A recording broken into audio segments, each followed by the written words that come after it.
Sedona, Arizona, and its paranormal centerpiece, Bradshaw Ranch, is one of the most beautiful and mysterious places on the planet. A place of high strangeness. A place where vortexes and interdimensional openings have been occurring for centuries. The place recognized as one of the great paranormal hotspots in the world. The sun was going down and the darkness setting in as we made our way back to Bradshaw Ranch. I'd just made my first trip there a few hours ago, but it was time to return and conduct our night investigation.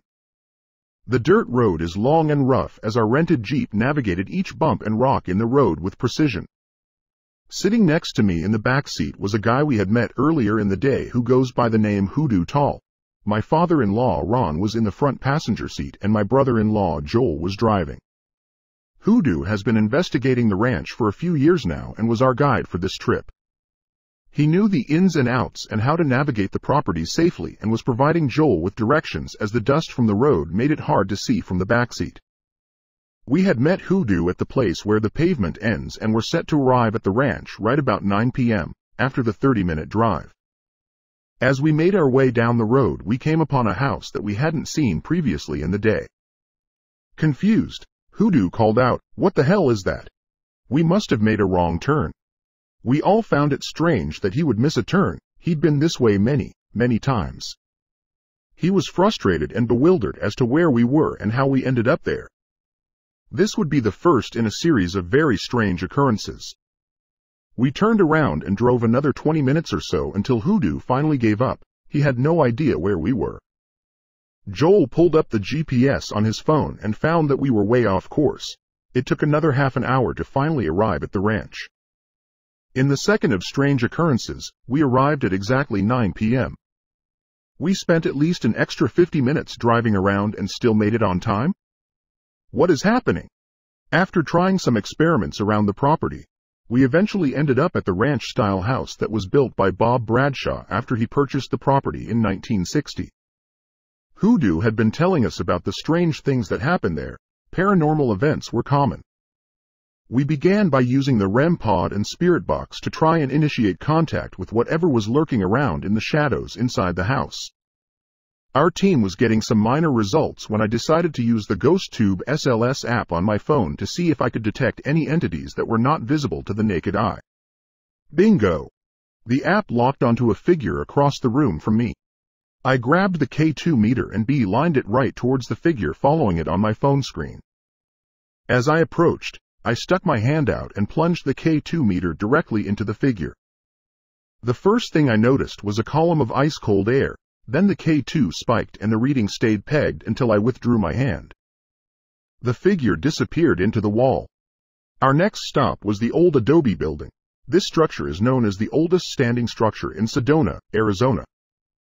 We attempted the same exercise as we did in the ranch house. I was leaned over the REM pod asking questions to the spirit box when Hoodoo chimed in.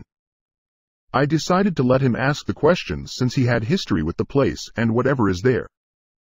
I stood up, and when I did, I happened to be facing southeast and looking directly out the window. There was something outside the building. Just outside the building, maybe 50 feet away, was a dark figure silhouetted against the night sky.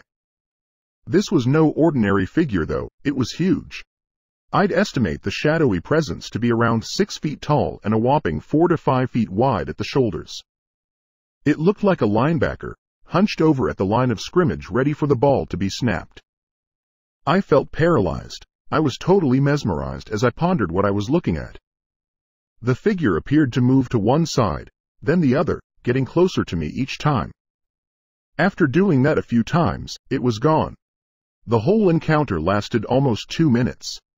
I was unable to speak or move until it was gone. I then explained to our team what had just happened and we went outside to look around. Nothing was found. On the way back to drop off Hoodoo, we discussed what I had witnessed in detail.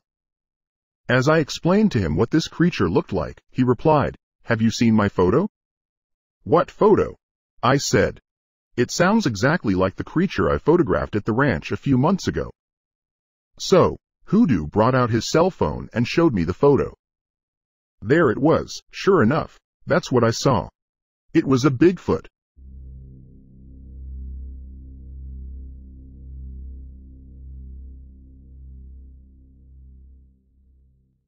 A photo sent into Cambrian News captures a creeping creature in the woods near Aberystwyth.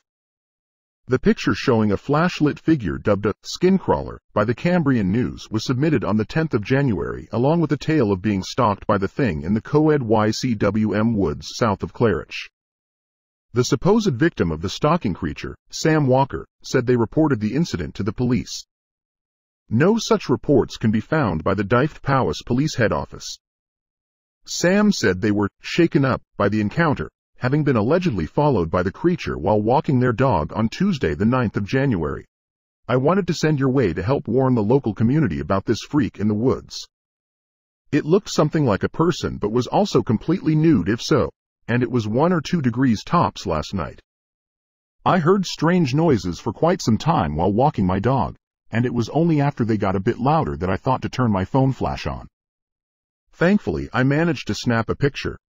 This thing was following me around the woods for the best part of 45 minutes. I shouted out to it and it just crawled away at some speed. The well-composed image seems to show a forest floor in winter with dead leaves on the ground and bare trees in the background and foreground. A human-like hairless creature can be seen to the right of trees, naked, eerily shiny, and on all fours in an inhuman posture. The dog walker claims they thought the noises were a runner until the rhythmic panting grunt became more animalistic.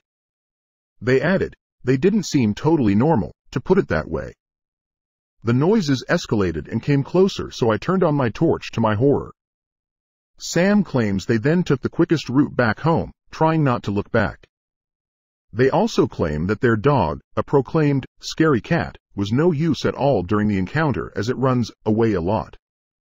The dog walker has since warned their children, wife, and neighbors not to go near the woods. A staff member from Dyfed Powys Police said, I've checked calls there for the 9th and 10th and can't find one matching the details you have provided. The question now remains as to whether the skin crawler has escaped from Trosfanid Nuclear Power Station.